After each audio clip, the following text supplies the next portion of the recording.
All right, everybody, welcome back to another episode of the Lasting Learning Podcast. I am so glad you're here. And in just a minute, you're going to be extremely glad you're here as well, because today I've got a guest who is joining us from sunny Arizona. Well, we're assuming it's sunny right now. We are all just locked down and, well, looking outside here in Michigan where I am, it's sunny. I'm imagining it's sunny down there in Arizona as well. We got a guy, though, who brings sunshine everywhere he goes. So even if the sun is not shining, if the clouds are out, or if it's nighttime, sunshine is following this guy.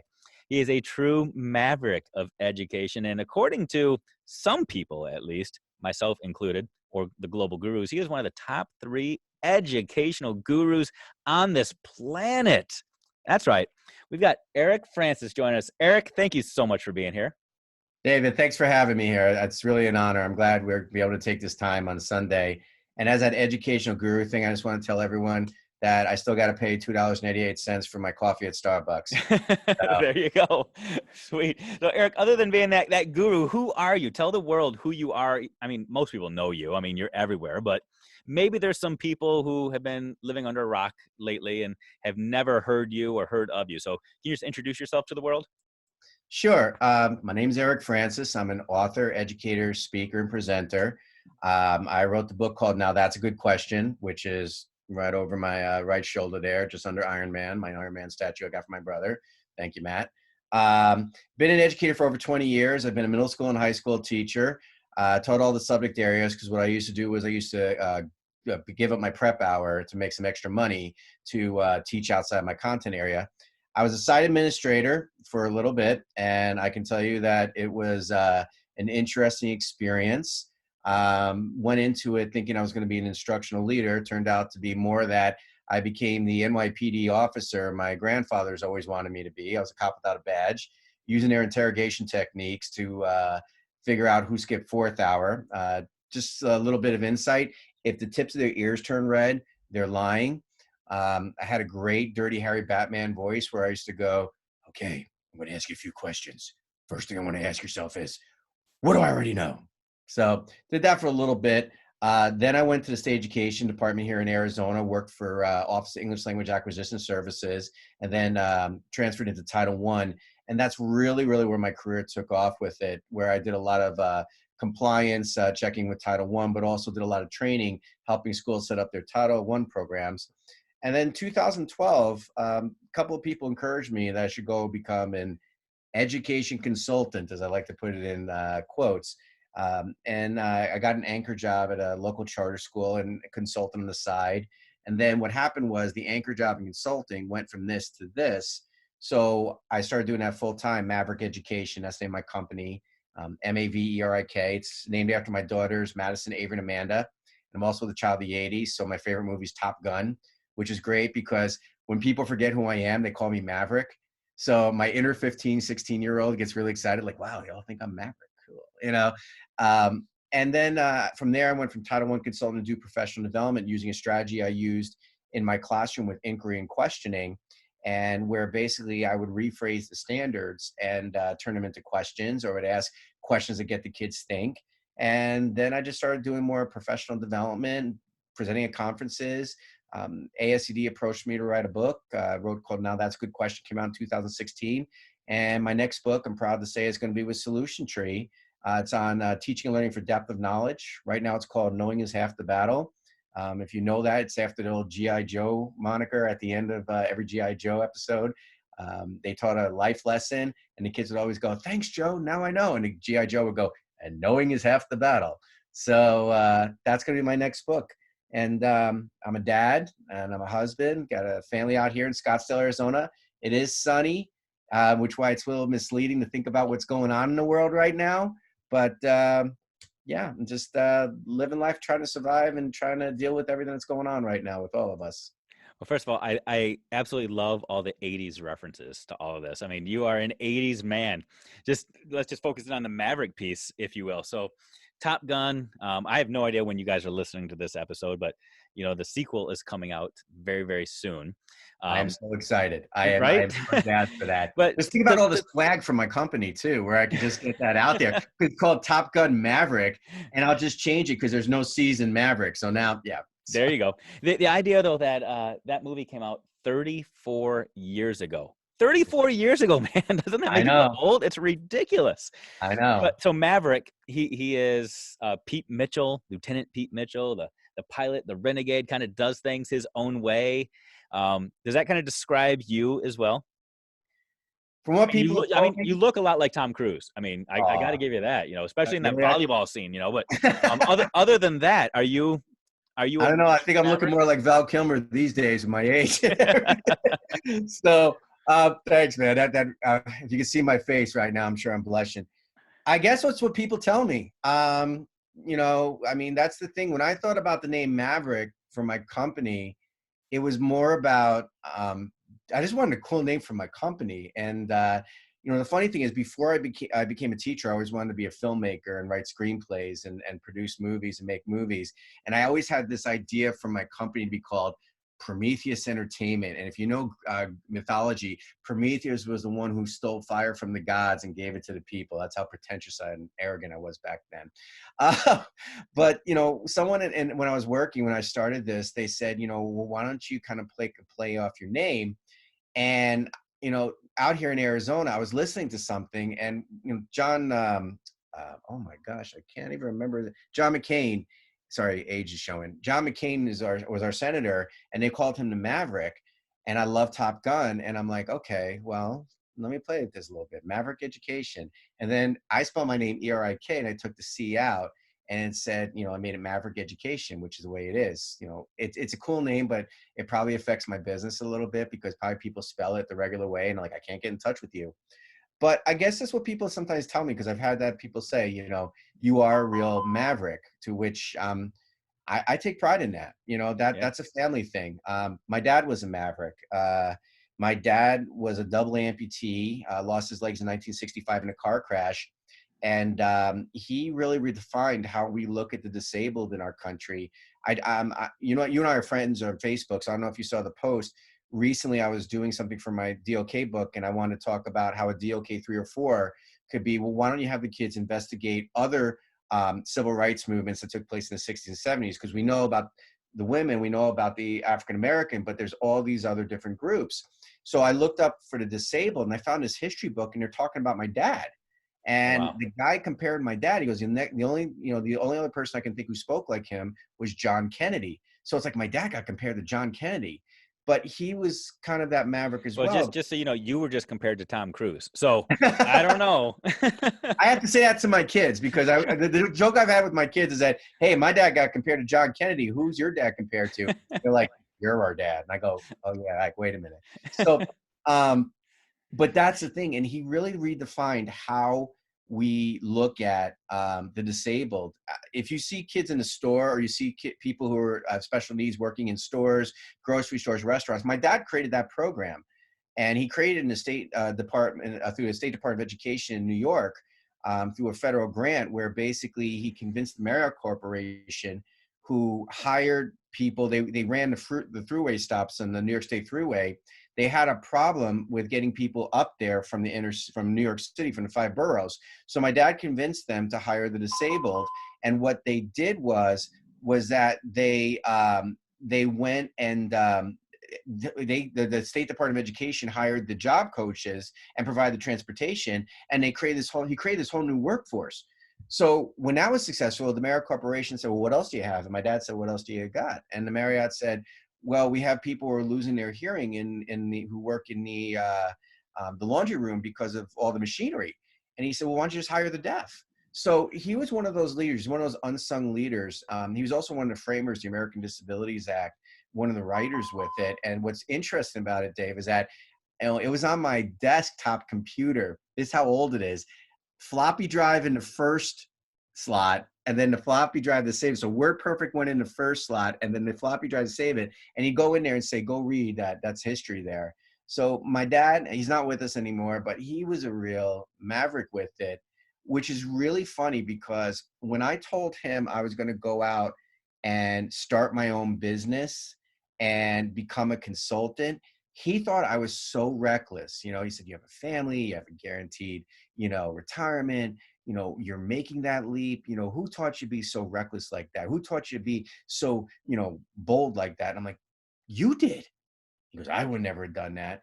And I'll probably get choked up with this because, when my dad passed away, he didn't really, there wasn't that profound statement, like in Star Wars where Yoda goes, Luke, there is another Skywalker, your stay gold pony boy, or, or any of that.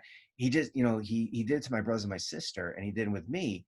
And I asked my mom, I said, Mom, why didn't Dad give me like that final, and he said, because he felt like you transcended him. I go, what is that supposed to mean? He goes, you did something he always wanted to do. So who I am, for better or worse, is because of my dad. And what I like to say is, because a lot of people don't understand. They don't understand. I stand very tall with my chest out, my shoulders up, and I smile, and I'm loud, and I get excited. And what I like to say is that a man with no legs taught me how to stand. Wow. And that's it. Because basically, if you have power, if you're a powerful person, and everyone has power, everybody has that inner strength, everybody has a gift. And my dad taught me how to suck the marrow out of life. And that's why I am who I am, why I'm verbose, why I am, I speak up, I speak out, I speak my mind, Yeah. sometimes to my benefit, sometimes to my chagrin. But, if people want to call me a maverick, hey, I don't call myself, I don't walk around. You don't want to do that. You want to walk around and go, I'm a maverick, because then you're not. Okay. Okay, But well, that's how, I'll say you are then. yeah, How's that? I'll say I appreciate I'll it. say you're a maverick because one of the things that I appreciate about you, Eric, is you talk about that you learned this from your dad, and your dad. I didn't know that story about your dad. It's an amazing, powerful story, and his willingness to step up, step out, both for himself and for others, and to change the status quo, to change Mhm. what was accepted, to change what was normalized in society, and making things more equalized for everybody, which is powerful. I would say that that's kind of your charge as well. You said that your dad at first thought you were foolish for stepping out and doing the work that you're doing right now, because yeah, working in public education can be a safe place for a lot of people, even with all the bureaucracy and all the legislation and all of that. It is still, in terms of a career, it is a safe career. Brings with it a lot of stress, a lot of anxiety, but it's safe. You have a pension in most places. You've got guaranteed income. You've got great benefits. All of that is there. But then eventually you took this leap, and you knew you had ideas inside of you that you wanted to share with others, but you still took the leap. Why? Because I'm not a systems person. Mm, And I had to realize that, if I look at my career, I was always kind of this disruptor. I always kind of pushed the limits, not to where it was dangerous, or not to where it like infringed upon anybody, but I was a risk taker. Um, and unless you got the right leader in school, that's not valued. The unfortunate, you get along to get along. And it's really funny, Dave, you think about it, our profession, yeah, it is public service, but, and I don't know if you've really experienced this, but I've had it where some people have said to me, you're not a teacher anymore, you're something else now. Like like it's you've my forgotten about it. You've got no relevance, right? well, no, not even that, but it's almost like people are like angry that I decided to become Yeah. entrepreneurial. Yeah. And it's like our profession, they're not, every profession rewards entrepreneurialism, but not ours. Every teacher in a classroom is an entrepreneur. I've even had talks with people like this in the advertising industry, because there's a lot of people who look at a lot of these. Well, look who we look at. We look at Daniel Pink. We look Mm, at Seth Godin. We look at all these people in business who are boundary pushers. And if we push boundaries in education, it depends. Like if our superintendent agrees with us and our superintendent likes us, then we push the boundaries and it benefits everybody. But man, if we're a boundary pusher and you have a leader who does not want to make waves and just, wants to just keep on keeping on, nothing to see here, move on, it can work against you. So yeah. it really depends upon, who your leader is. And I worked great with leaders who basically said, there's a strength and a skill you have, and I want you to help you develop your strength and your skill. because I'm not a systems person. I question. I'm skeptical. I'm always like, why are we doing this? Why are we doing this? And some people like that, and some people don't. Um, so it really, we really have to think about, as being educators, that it's okay to be entrepreneurial. And it's not about, going out there like, well, I'm going to make more money. It's about, I'm going to do something and give back.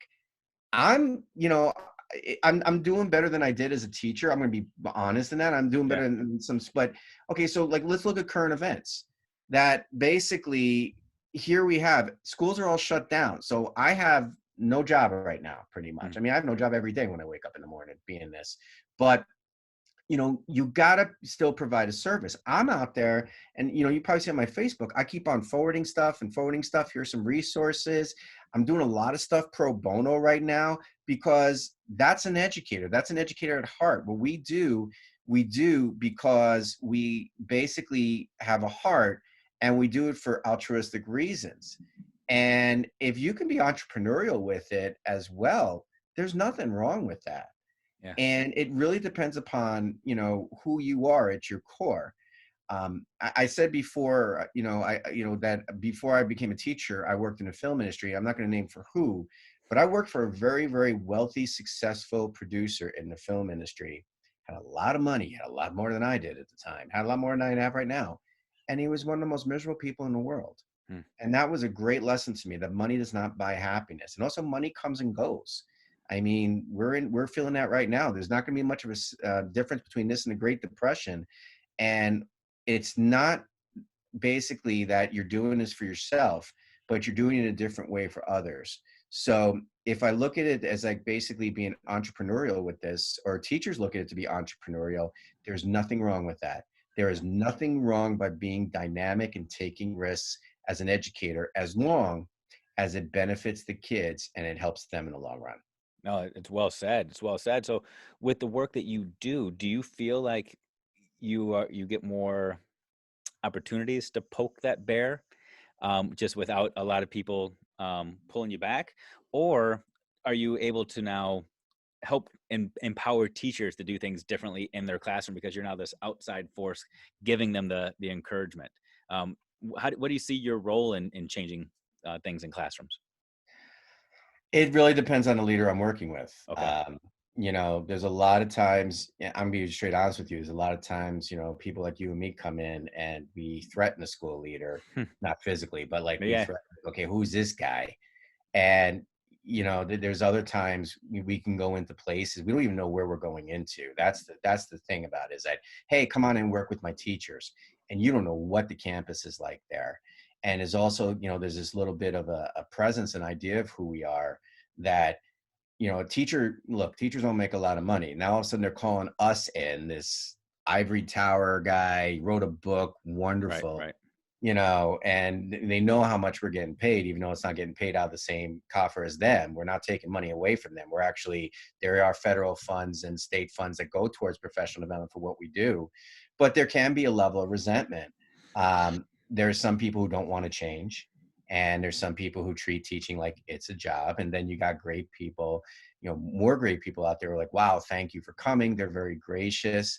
I don't know about you. I don't know about other people who do what we do. I've had education leaders say to me, say, I could do what you do. I can go out there. I can do this. I go, good. Go ahead and do it. Don't just sit there and do it.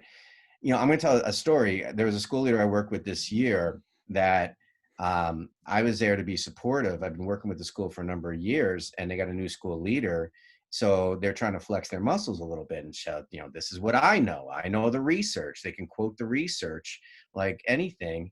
And I'm there basically say, it's not about me, it's about you. So you talk about Tom Cruise. It's kind of like Jerry Maguire. Help me There help you go. you. Yeah. It's not about being famous. It's not about the Erik Francis method. It's not about the Erik Francis way. It's about all of us being successful. I want you to look great. That's my job as a PD person.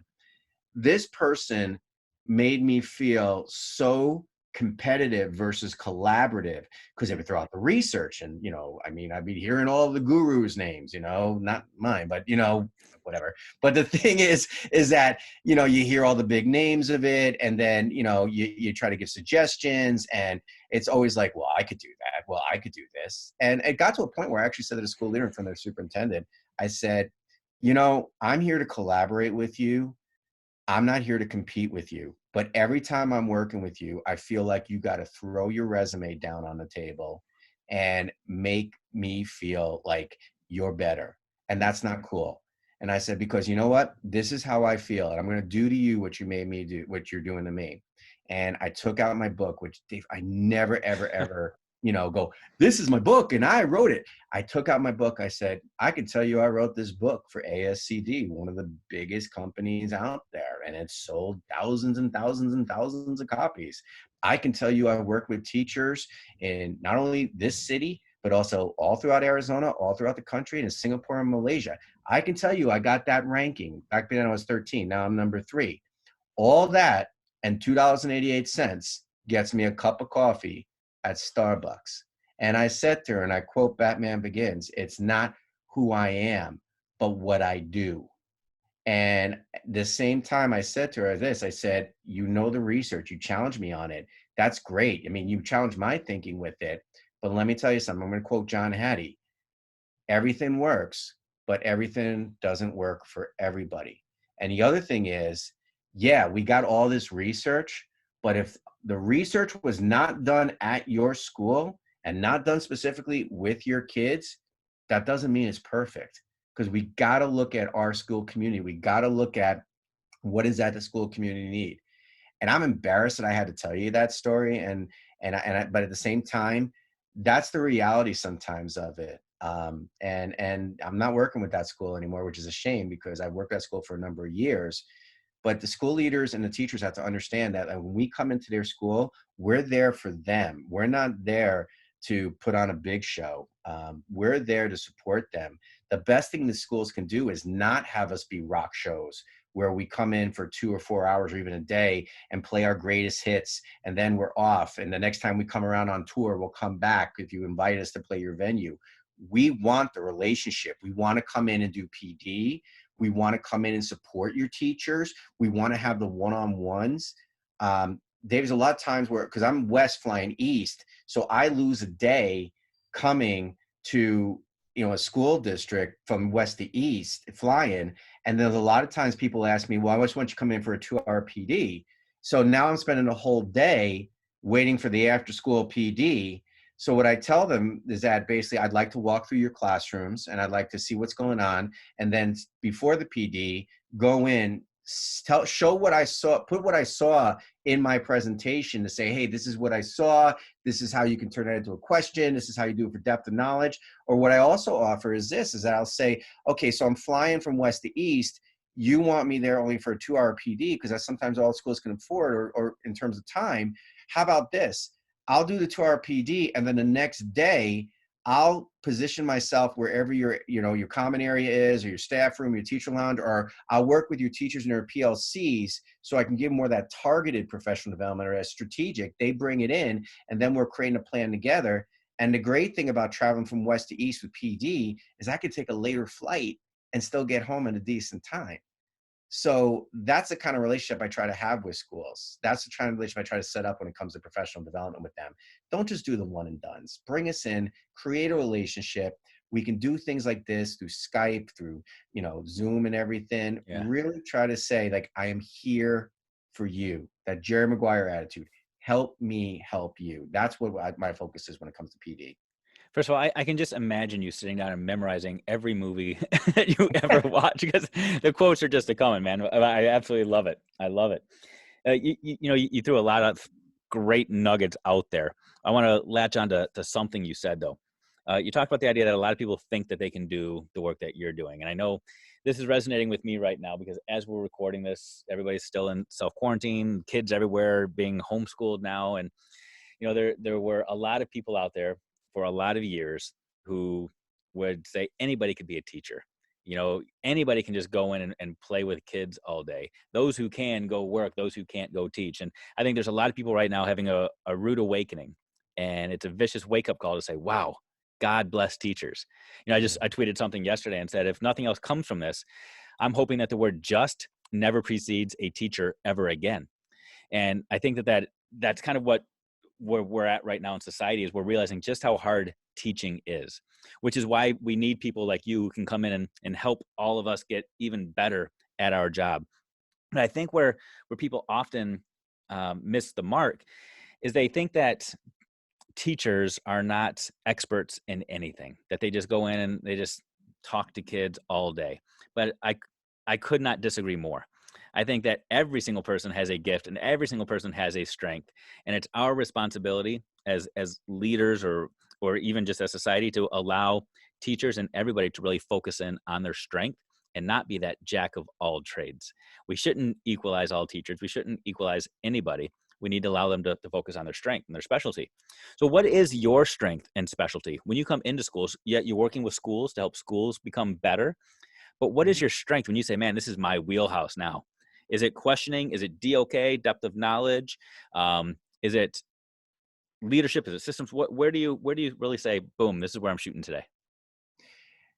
I think my strength more so is trying to take what's out there and put it in a way where people can understand it Yeah.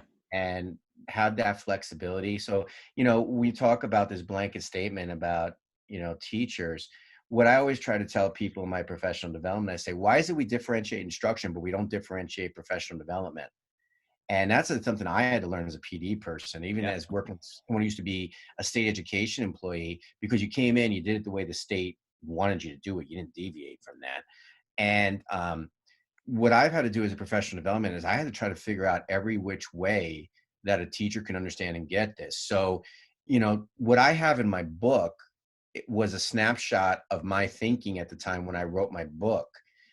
It shifted one time. I can tell you the story. One time when I was in a professional development, I had a teacher just throw down her pencil and she goes, "I can't do it the way you want me to do it." That right there, the PD was done.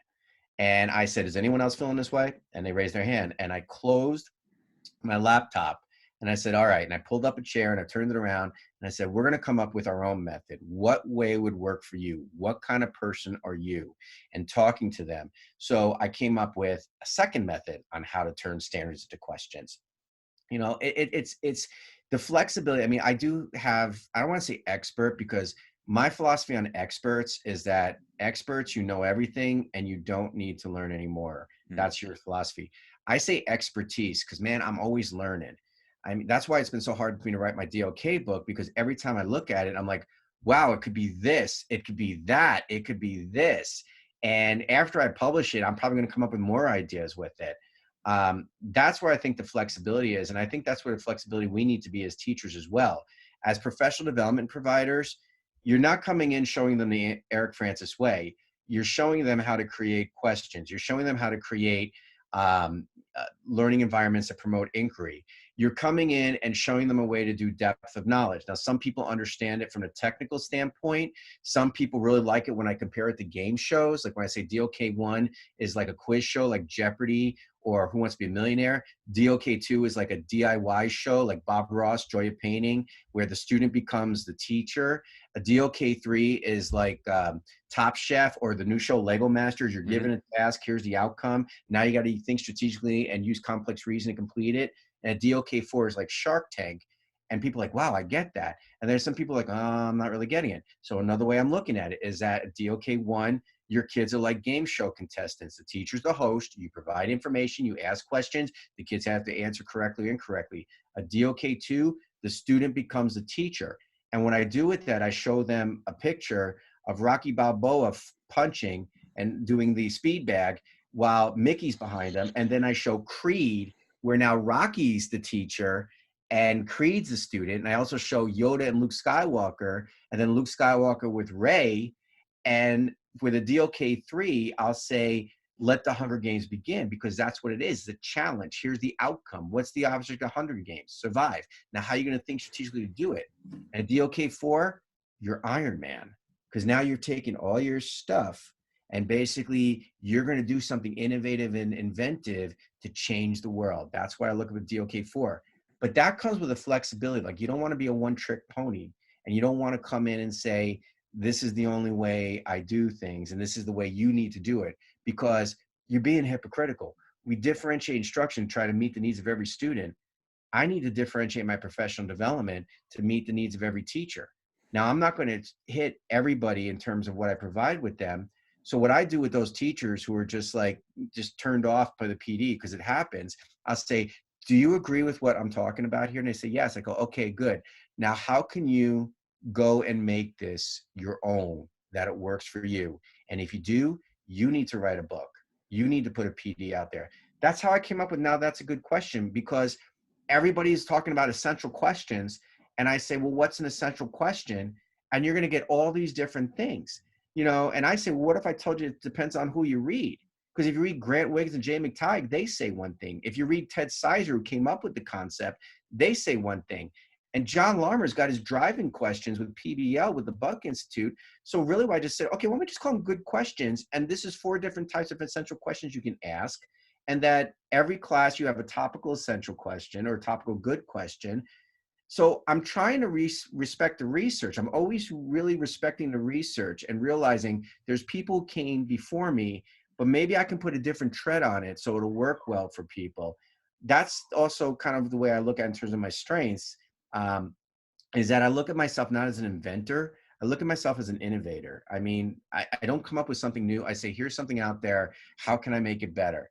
And that's really, that innovative thinking. I think that's probably more of a strength. I know that was a long No, speech. no, it was good. And I'm sitting here, I told you before we started recording, I've got my little notebook I always have out with me, and I'm just writing a ton of notes down because I feel like I'm playing connect the dots a little bit with some of the stuff that you just said. It's making me think, and I'm connecting things here to both things that I previously thought and to new thoughts I'm having. So bear with me as I try to summarize some of what you just said, and I try to weave in some connections here. But you've got the question book out there. You're working on this DOK book. They really work hand in hand. I mean, you can't have a good question unless you're thinking about depth of knowledge, because to be honest, I mean, in the real world today, knowledge is a commodity. It's something that anybody can get. You can go out there, you can have an Alexa device or talk to Siri and whatever, and you can have a computer tell you answers to common knowledge.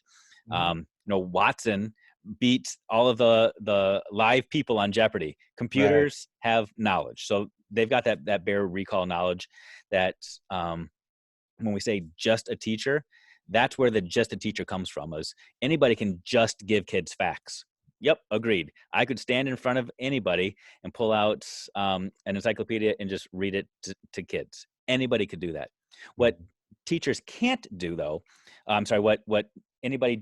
what the common person can't do that teachers can do, though, is take knowledge to that deeper level like you're talking about. They're the ones that have to make it relevant, make it exciting, get kids to really evaluate and create and analyze. That's where the art of being a teacher comes into play. That's what you're trying to get people to do, is take it to the next level. You mentioned also, though, that you did some work at the state level, and this is where I'm making some connections here. I think one of my frustrations is that the way that states certify and credential teachers is something that anybody can get. Because in most states, so here in Michigan, I also worked down in Florida for a few years, teachers are credentialed based on their content level knowledge. You take a content level exam. I know a lot about social studies. I know a lot about language arts. So, hey, guess what? I can be a teacher now because I have content knowledge, because I can recall a bunch of facts about the Civil War and about the parts of speech. I can be a teacher. But that's not what makes a teacher successful. What makes a teacher successful is the ability to get kids to now start to think abstractly, to think critically, and to apply that knowledge in novel ways.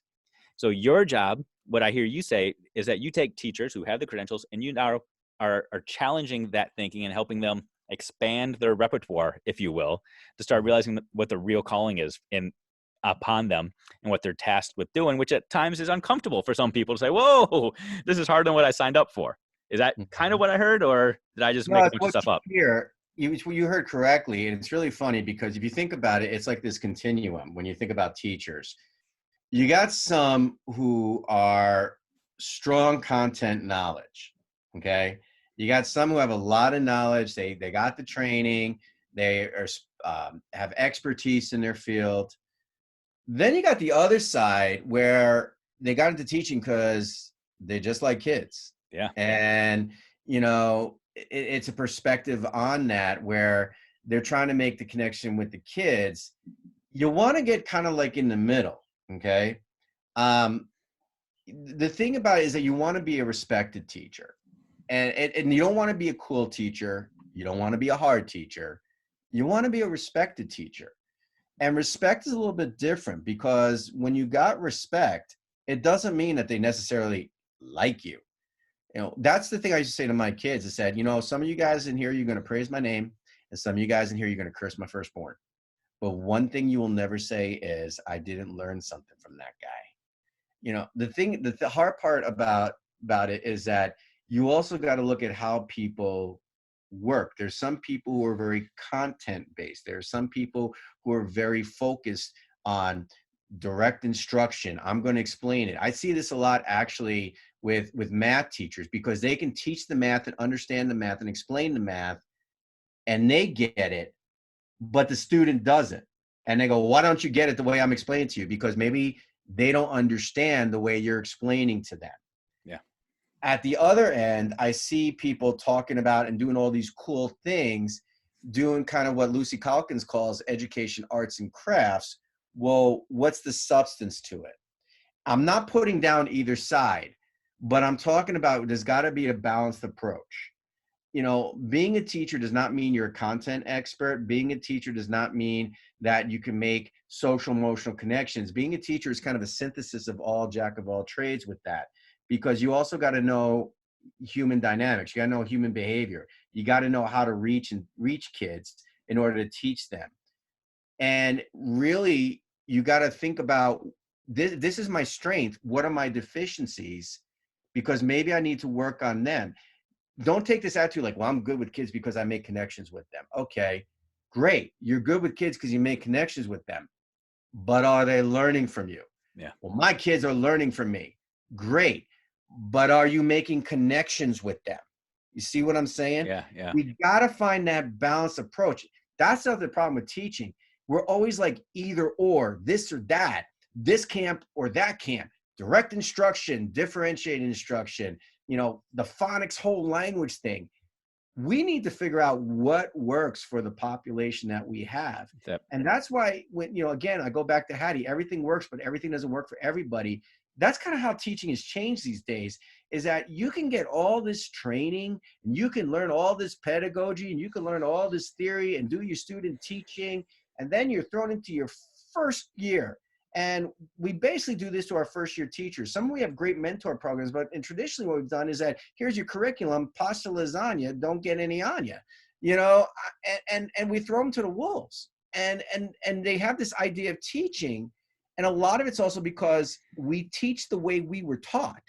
Yeah. This worked for me. Why want to work for this kids? I know you don't. And it's funny because, and there's a saying about this. There's an author named William Goldman. He wrote this book called Adventures in the Screen Trade. And he said, in Hollywood, nobody knows anything because you have this idea of what will work. You put together a movie and it's about this topic, and this topic's hot. Why? Because that was a big blockbuster last summer. And you put this actor in. Why? Because they make a ton of money when their movies come out and they're very popular. And then the movie comes out and it tanks. What the heck happened? It's kind of like that with teaching, because in the movie industry, your success is dependent upon your audience. The minute, think about it, we talk about Tom Cruise, biggest star in the 80s and 90s. You talk to kids about Tom Cruise today and they're like, what? And then even the previous generation, they say, oh yeah, that's the guy who used to jump on the couch. Okay. Yeah. That's the thing. You got to understand your audience, and some manual and some idea and the way it's always been done doesn't work. You got to be flexible with that. That's the thing about a teacher. You got to be flexible. You got to be the teacher the kids need. Some kids are going to want that content. Some kids are going to love that connection, but you got to find that balance. That's the big thing. Yeah. No, that's good. I think about, so I've been in education now for 21 years. When I first became a teacher, I mean, I had a pretty sweet mullet going on, and and now I got no hair. Back then, I used to French roll my jeans and could pull it off, and that was cool back then. But if I were to try to walk into a classroom like that today, it would not work. Um, I can't take who I was and simply duplicate. Even just fashion, what we have today has to evolve with the kids we have today. And the kids in our classroom first hour are different than the kids we have in our classroom seventh hour. Your first grade classroom is different than the first grade classroom across the hall. I've got 4 kids running around my house right now, and each of them are different, even though they have the same last name and the same blood type. It's every single person is different. I think that's a powerful reminder for all of us. I We think have that's to. the big thing we need to teach teachers, and the two things we need to teach teachers in college is, number one, how to use the copy machine and what do you do when it breaks down. And then secondly, you got to understand your audience. I'll Yeah. never forget when I became a teacher in the 90s, and I'll never forget in one of my classes, my teacher put up this picture of this punk rock kid with a mohawk. He kid was probably about 5 feet tall with the mohawk he was probably about 7 feet tall, piercings, and he goes, "That's the kid you have to reach." And everybody presumed that that's the troubled kid in your class, that's the bad kid in your class, that's the disruptive kid in your class. I raised my hand and they go, "Yes, Eric." I said, "What if he's the gifted kid in your class?" And that's the thing, is that understanding your audience. School I worked with, they wanted me to help them set up a gifted program. And I said, "Why?" Because they didn't have to. They were a charter school, and charter schools are not required to have a gifted program. And their goal was, because we want to attract that type of kid to raise our test scores and improve the behavior in our school. I said, "And you want to do it with a gifted program? Are you kidding me?" I mean, what people don't understand is that the gifted kids are not going to raise your test scores. The gifted kids are going to be the big disruptors. And that's really what's funny, because when I do a lot of coaching with teachers, and I don't watch the teacher when I do coaching, I watch the kids. Okay, I watch how they respond. When I coach a teacher, I'm going in there thinking like I'm a kid, because I got so many different things in my life, and I'm very much flibber to gibbet, as you can see. There's a quote from Joe versus Volcano. Meg Ryan used to say, "I'm flibber to gibbet," and she just goes all over the place. And my mind is so scattered. If that teacher draws me in from what they're teaching, I know the kids are drawn in. Okay, because that's where the kids are. They're distracted by all this stuff, not just being kids, but maybe stuff with their home life and everything. I'm looking at the kids, and I'm looking at that most disruptive kid, and that teacher says, "Oh, and they do this and they do that, and they won't stop talking, they won't stop interrupting." And I said, "Well, maybe it's because they're gifted. Maybe it's because that's their gift. What are you doing?" Obviously, I'm a proponent of the multiple intelligences. I know that's kind of controversial, but maybe that's your interpersonal kid. Maybe that kid can't sit still. Maybe that kid is more of a physical learner. Maybe that kid has such divergent thinking. School cannot be anymore pushing square pegs into round holes. And that's what I tell people when they have discipline problems. I say, "Are you pushing a square peg into a round hole?" Because what happens? It gets rough around the edges. And that's why we have discipline problems. And that's why I even say use questions instead of standards. Because if I said to you, "Fluently multiply multi-digit numbers using a standard algorithm," that's a 5th grade standard actually, you know what you can say to me? "No." And if I said, "How can the standard algorithm be used to multiply multi-digit numbers, or how could multi-digit numbers be multiplied using the standard algorithm?" And I start my lesson like that, the kids will say this to you: "I don't know." And I'll say, "Well, I don't expect you to. I'm just starting a lesson." But that's what you need to think about. We really need to understand our audience. We need to become more flexible as teachers, and we need to understand we know a lot, but we don't know it all, and we're not expected to know it all. And it's my opinion. I think teaching has changed, and this whole thing that's going on right now, I think it's going to be an eye opener. It might be a reason why this happened in 2020, because we got to open up our vision. um, I really think we need to start thinking about, how are we teaching these kids? It doesn't mean becoming Willy Wonka. Okay. It doesn't mean, coming up there in the chocolate factory and making it education and entertaining venue. But what are we doing to reach these kids? Are we teaching them the way we know, or are we teaching them in a way they can understand and use it? And to me, that makes teaching fun for me, because I'll tell you, when I do lesson planning, I look at a standard. I don't have curriculum. and I don't have items, I do a look at a standard. I'm on the internet. I'm going, okay, what are the different ways they can multiply multi-digit numbers? Or according to Schmoop and Cliff Notes, and that used to be our the bane of our existence. What are they saying the central idea and theme is? And I'm introducing that to the kids. So, for example, I can say one of the central ideas of the Outsiders and themes, the Outsiders, is family. Okay, let's talk about family. What's a family? Okay, what's the dictionary definition? What's the social definition? What's the religious definition? So as we read this chapter in The Outsiders, how does this address the theme of family? And what happens is that now they're looking for the evidence in it. And that's actually the part B in our assessments where all the kids are getting it wrong. What's the central idea of the story? That looks right. Okay, which part of the text supports that central idea of it? I don't know. Let's see. A, B, C, D, close my eyes, B. Okay. We're actually teaching them deeper to do that, but being more flexible about that. Give them the answer and ask them, why is that the answer? Or have them defend and explain and justify it, and have them think about it in their own unique way. Because when I say family to you, you might think of your wife, your kids, your relatives. A lot of our communities, family is who they are in a neighborhood. Family are your friends. Family is basically a whole different definition.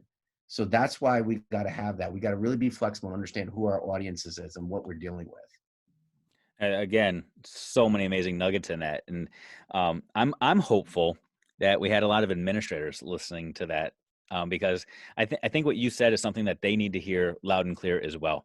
I'm a firm believer in the mantra of what we do, they do. And I know that we have a lot of administrators that have moved up into the ranks who made the same mistake that I did when I first became an administrator and simply said, I was successful in my classroom. That's why I got this promotion. So I want everybody to do things the same way that I did in my classroom. And I had this unrealistic expectation that everybody was just going to be a small version of me. And then I put teachers into their boxes so that they could not be who they wanted to be or who they signed up to be when they first became a teacher. So then teachers got themselves stuck in limbo land. Do I become the teacher that my students need and engage them and inspire them? Or do I become the person that my boss expects me to be? And they found themselves playing that game. And I know that we're in that position right now in schools everywhere, where teachers who are truly signing up to do the job because they love kids and they want to do what's right, they want to change destinies, are stuck. Do I do what my boss is telling me to do?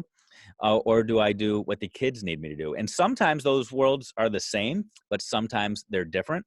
And just like we have to look at the kids and encourage the kids to ask the why questions and come up with new, unique, and exciting ways to do things, as teachers, sometimes we need to do the same thing with our administrators and our bosses and be willing to ask why. Why is this the rule? Why is this the policy? Is there a better way? And encourage all of us to meet the needs of our kids. So I had to go there for a second. No, I want you to, because that's an interesting point, because we've been talking about teaching. We're going to talk about leadership. We're going to talk about bold humility. I was a horrible assistant principal. I'm going to tell you straight right now, I was a horrible school administrator. You know why? Because I let the title get to my head. I let the position get to my head. Now I'm the assistant principal. My salary just went up, and I'm going to be this instructional leader, and I'm going to show all the teachers, this is the way you need to do it. And, and I have some great ideas, and hey, let me share with you. Boy, I was a horrible leader. I was a horrible school leader. It's really funny because I get people saying to me now, do you want to be the principal of my school? I said, no. And I say, God bless to you guys. And I have a lot of respect to you guys that you guys can do it. I'm gonna be honest with you. I can't. I'm just not wired that way. Right. And I think that's the other thing you need to think about as a teacher with it, is that in our profession, we have two routes we can go. We can stay where we are in the classroom, or we can go to the next level for administration. A lot of times people go to administration, I'll just put it out there, is because of salary. I can tell you right now, a lot of the reasons why I left the classroom was because my wife and I just had our second kid. I couldn't spend all this time grading like the way I was. And we were living on two teacher salaries because she's a first grade teacher. So I'll do the administrative route. And she was fine with that. I encouraged her to do it still. And she says, no, I just want to be in my classroom, which is great. Okay. But we only have one route to go, and that route is administration. And as we rise up in the ranks, which is really interesting, we go further away from the kids. And sometimes we have these aspirations, but at the same time, then you hit that ceiling. So, I mean, we all pretty much go into administration because we have a direction. Look, I can tell you what my career direction was. I was going to be a classroom teacher, assistant principal, principal at my own site, director of curriculum instruction, assistant superintendent over secondary education, superintendent, and then I'm going to go teach college. How about that? I'm not there. Why? Because I realized that wasn't my strength. Yeah. And I think we also need to be honest with ourselves and realize who we are. That also doesn't mean you're stuck, okay? What our teachers should be doing is, and they have a better benefit than me, especially because I'm now considered this. Some people could not even call me at conferences. They don't call me a presenter. They call me a vendor because I don't have a classroom. I'm not with a school and I have my own company. That's a whole different other story. But these conferences that we go to, like you and I presented AMLE and ASCD and Southern Regional Education Board and the National Principals Association, they want classroom practitioners. And that's how you start. And because that's how my career started. I started presenting at conferences. And then all of a sudden people saying, hey, can you come to my school? And that's that entrepreneurial thing that we should look at. So if you want to go into administration is really a mindset and really takes a certain personality type. And man, people are successful at it. They do great at it. But there's also other routes and other avenues. I just told you my career path. And I'll tell you this, it's hard to be a questioner because I got in trouble as an administrator because I'd always question why. I'm very, very skeptical. I was very, very, why are we doing this? Why do we have this? I'll never forget, we had an administrative retreat and we had someone from Southwest Airlines come in to share their philosophy and say Southwest was successful because they changed the industry. And what they did was, if you think about before Southwest, you had, TWA and Pan Am and everything. And then they started doing the little airlines. And if you couldn't change like that, then you weren't successful because those airlines aren't around anymore. And all of a sudden, the superintendent came up and said about our district, we are the Southwest of who we are. We are who we have to be. We have to change and change the game. And I said, you know what? I don't think so. I think, aren't we more like Pan Am and TWA? Because a lot of reason why we're changing is because we're competing against the other charter schools in our area. Yeah, that didn't go over too well, but that's the thing. You also, like I said, I go back to understand your audience. Who is your superintendent? Who is the leadership you have? If they embrace that and you're that type of person, that's awesome. But if they don't want to, they don't want to break eggs when they make the omelet, you really better think about whether that's the place for you or whether that's the career decision for you. And if it's not, it's okay. Take your gift as a teacher, present. And you know what? It's even better because guess what? If you attend a conference, your school most likely pay for it out of their Title II funds. So a lot of great career advice there. And I'm making all kinds of personal connections to a lot of this. And, I think it's interesting when I think about the skill set that you really focus in on when you're teaching and presenting is that critical thinking. I don't want to say challenging, but questioning the way things are. And those are skill sets that work in the real world, like you were just saying. I think about Google and Apple and Disney and media. I mean, those are the skill sets that the big time CEOs are out there trying to encourage. And they are saying those are the skills that we need to make sure are imparted into our kids. Yet at the same time, these systems, educational systems that are put in place to try to give those skill sets to kids are the same ones that often squash the people that do that and say, no, don't question, don't think, don't challenge, just do what you're told. So it's interesting. And I know that I have been impacted by that same struggle, if you will, to figure out when to poke, when to listen, when to be the cog in the wheel, when to disrupt. And I'll just say this again. If you're a teacher listening to this, don't ever think that you are just a teacher and you have to do everything the same way. You are a teacher in charge of destinies. So do what's right by the kids that you are put in charge of. If you are an administrator, do what's right for the teachers that you are in charge of. Just always do what's right for the people that you are leading, period. No matter what your role is, don't chase the next best thing. I was a person, I wanted to become an administrator because I said, I'm ready to lead people. I'm ready to lead. I had no idea where I wanted to lead people. I had no idea what leading meant, other than I knew that I had stuff to offer. What that stuff was, I don't know. I didn't know what my thing was. I just thought, okay, I'm ready. And some people know this, some people don't. But when I first got my master's in ed leadership, I went on 16 job interviews with doors slammed in my face every single time because I was just out there chasing a title, thinking I'm ready to lead. Don't go out there just for the sake of leading, just chasing the money, just chasing whatever it is. Focus in on the people that you serve, period. So there's my soapbox. That was me dropping my mic. Your No, turn now, Erik. oh, No, okay. you go ahead. Go ahead. No, I was saying it's really funny. I never, this is what's great about this is because you and I talk and you and I, and this is like a really great way where we can, make that connection. And that's that thing is that, you know, you got to know your audience. You Yeah. got to engage with people. You got to understand them, and you got to be empathetic. My PD and my approach changed. I'll never forget, it was my, again, I go back to my family. I'll credit my mom, Julie Francis, for this. Is that she said to me, you need to become more empathetic. Mm. And that really shifted a lot of what because man, I used to do PDs, and I wish I was more like this as a teacher, is that I'd have somebody come in and they're so disruptive. When I was a teacher, it was a student.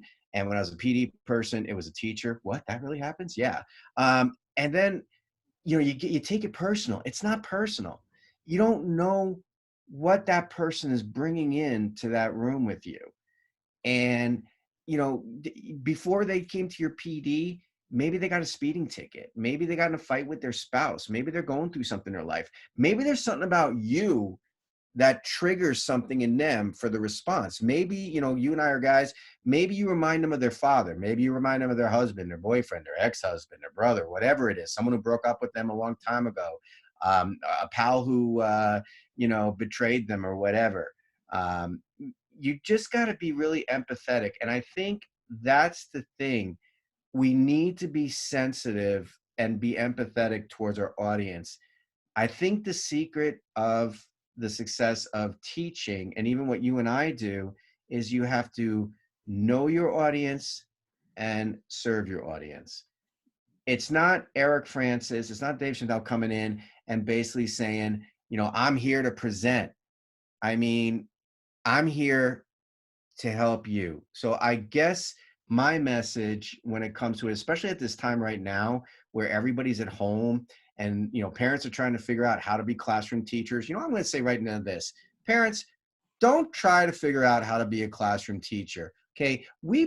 All us teachers, we have this extensive training. We have all this stuff. The way we teach in the classroom is not going to be like the way you teach at home. See, we got a curriculum we have to follow. We got standards we have to teach to. And there's this assessment, not anymore, that we have to make sure the kids pass. Man, you guys, you have such flexibility to do such great things with your kids. If there was a lesson you loved in school, share that with your kids. Engage with your kids. Be flexible with your kids. Teach them what you do for a living. Come up with them and say, okay, let's all get together and try to brainstorm how we're all going to survive this. That's teaching. It's a whole different thing. Teachers, don't give these kids a bunch of worksheets to complete. All right. Try to make it an educational experience that's also engaging and enjoyable. A bit of a recommendation advice. My kids, I'm going through the same thing here in Arizona. All their schools are closed April 10th. I told my kids, I said, okay, this is not summer break. School's still going to happen. There's 4 content areas, core content areas I have to teach you. English language arts, which is reading, writing, speaking, listening, and language. Math, science, and social studies.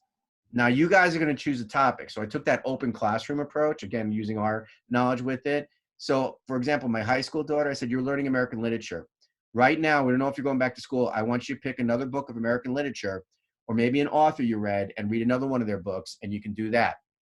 Math, let's focus on an area you're weak in, and let's get that strength up. Science, what do you want to learn? Social studies, what do you want to learn?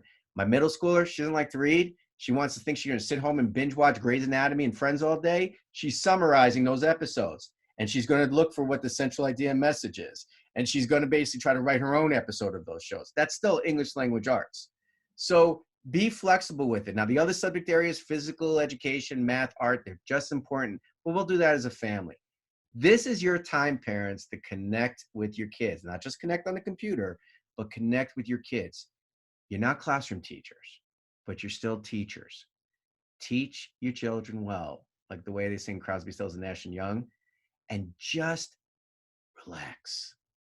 Have them learn. You guys have the opportunity to have a bigger impact than any of us do in education. Why? Because you're their mom and dad, and you're going to say, hey, we can do this, and we can make this educational. We can make this engaging. We can make this enjoyable. That's actually what I said to my kids. I said, okay, so this is going to be school now. You got a choice. I can make this enjoyable, or you can make this miserable. Power is yours. Good. And that's what I would tell the parents That's right good. And I would tell people who are in charge of curriculum and standards development and teachers to also observe what's happening at homes and with parents, because they're telling us right now the stuff that they see as important. They're seeing the stuff that they see as valuable. Businesses right now are telling us the critical skills that they need imparted in kids. So we need to take this time to reflect on what is happening, what educational experiences are being provided, so that when we go back, if it's this year, if it's next year, whenever we go back, we're not just rinsing, repeating the same stuff that we did last year. This is an opportunity for us to truly change the game, and for all of us to be those mavericks that are needed to upset the apple cart, if you will, and to make those adjustments that we've all been craving for. We've been craving a time in education where we could just teach the stuff that matters most. We've been craving a time when we could really focus on our relationships. We've been craving a time when we didn't have to worry about the big tests. Guess what, guys? You got it. So now now. let's do Welcome to the something with it. world. Boom. There you go. Careful what you ask for, right? Right. Oh, Erik, you are absolutely amazing, man. I appreciate you taking the time today to sit down and chat and share so stinking much. Seriously, I've got a whole notebook filled right now with Maverickisms or Ericisms or whatever we want to call them. I've written your next book for you right here. Just transcribe this podcast, and I think you've got it all set and ready to go. Where can people connect with you if they're listening to this, man, saying, man, I need to hook up with that guy, bring him to work with my people? You can go to my website, www.maverik, Maverik, no C's, Maverik, education.com. You can email me at Erik, Erik, at Maverik, Maverik, education.com. Connect with me on Twitter at Maverik, edu 12. Again, no C's, Maverik, edu 12. And really, hey, just try to connect with me somewhere. There you go. That's the best thing. I want to thank you for this opportunity. I've had the utmost respect for you for years. I've I enjoyed appreciate it. when we've gotten together at conferences. When I see you, you have this big smile, like you say, go, hey, what's up, Erik? And we just start talking, and I was so excited. And then like I saw you, you started doing podcasts, and I'm like, man, let's connect, and that's the Absolutely. thing. And I hope, we can do this. And the big thing, and I'm going to put a challenge out to us who do what we do, Dave, because, you got us, we got a lot of friends who do what we do. 40 years ago, a little less than 40 years ago, there was this report that came out from the Reagan Commission called The Nation at Risk. Mm-hmm. And it came out because the education system had to change in response to what was going on in the world.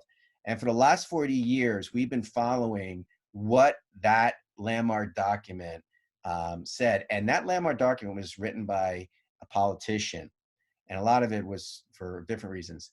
What if all of us got together and took our areas of specialty? You do what you do, I do what I do with my expertise, your expertise, our friends' expertise.